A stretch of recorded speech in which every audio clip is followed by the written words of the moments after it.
community. Christian brothers. Teaching. Primacy of education. Together and by association. Teaching.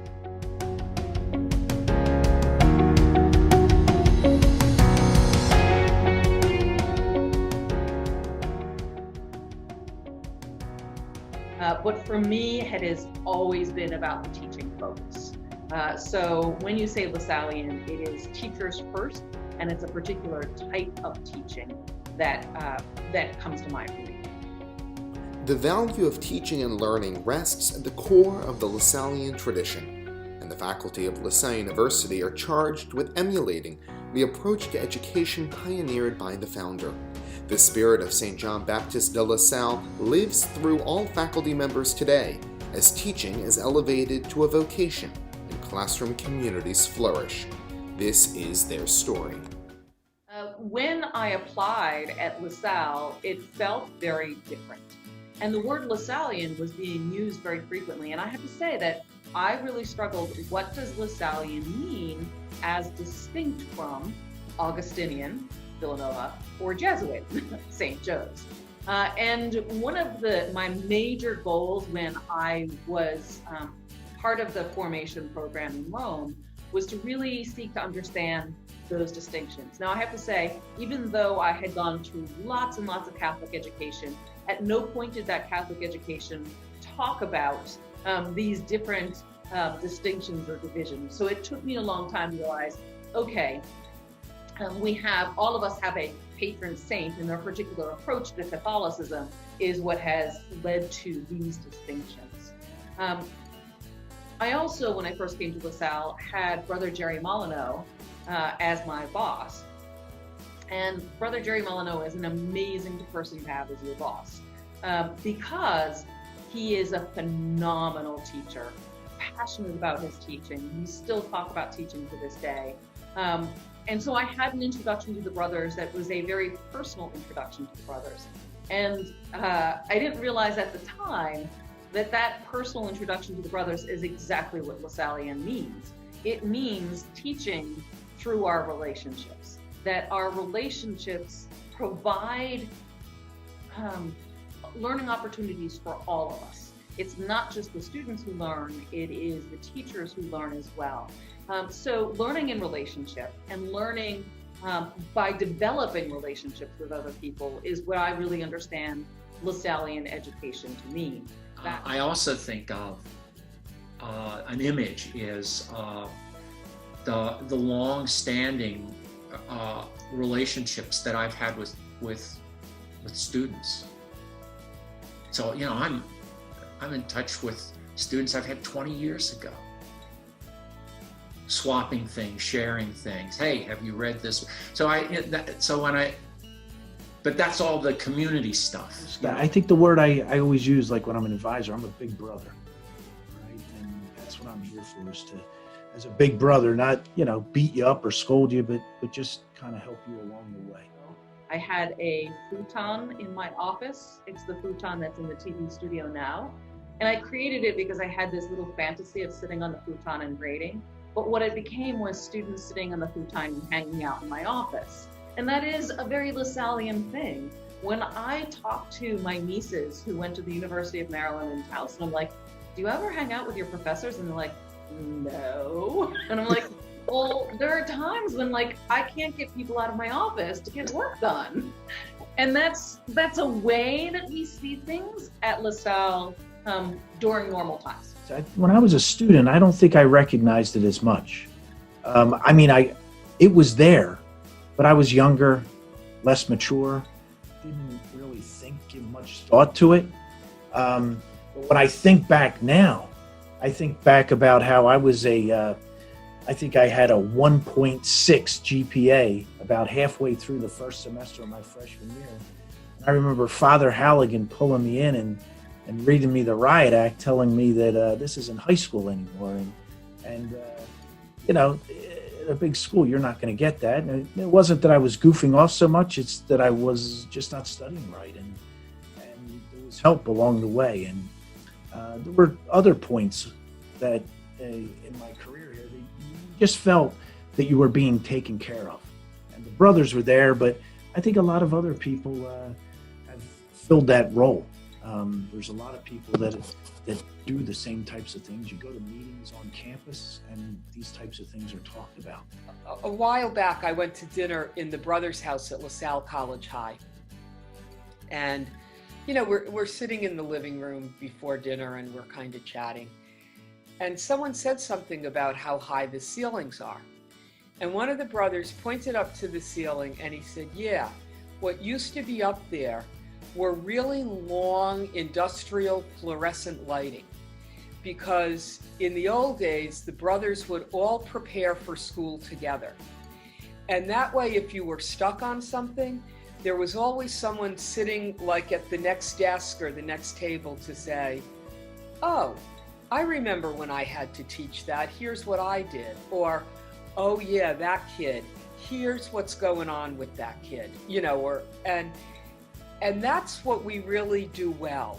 And that's what faculty would do well when we're all up in College Hall or all in, you know, Heyman or all in Holroyd or whatever, where you're kind of sharing teaching and sharing education. Lasallian tradition is unique because it attracts people who are passionate about teaching. People who are willing to voluntarily participate in a dynamic educational journey. And this is something that you cannot acquire by going through a career ladder or professional ranking. So it's something that you are passionate about, and I think that's what makes LaSalle unique. For about 4 years, I was vice president for mission at LaSalle. I had Brother Ernest took my place. And honestly, it was the easiest job I ever had. Because the mission is just permeated in the place. Do you know what I mean? Like, you just say something, everyone would say, yeah, okay, yeah, we'll do that. And the example I always use is there was a really tragic incident one year when I was there. Someone's son committed suicide over Thanksgiving weekend.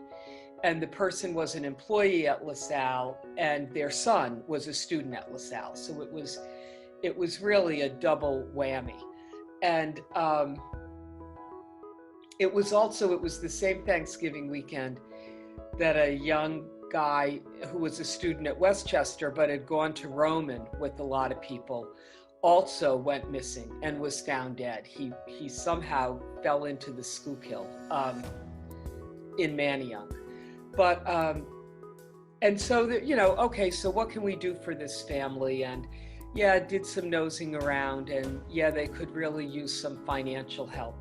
I mean, in 2 days, I had $10,000 in my office, which was actually a very scary thing to have $10,000.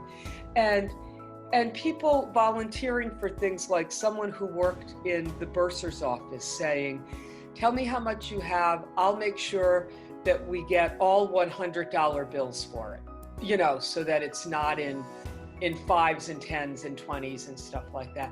I mean, people just get it. They just get together and by association. They just get that we're all part of this. To me, for example, if teaching's at the center, then for one thing, for example,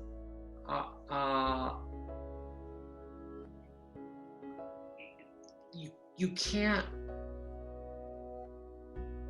teach well if you haven't attempted to create within your classroom an inclusive community. Right? I mean, to me that having any sort of success in the classroom demands that demands that you not address or think of yourself as addressing 20 individuals sitting at desks, right? But that you try to develop some kind of, I'm sorry for the phrase, inclusive community. And of course, now you can't do that unless there is kind of mutual respect. And, I'll go back to, again, as you said, we're sort of circling around things that have been said before. And this requires, again, small d democratic relations. If you don't have that, it seems to me, then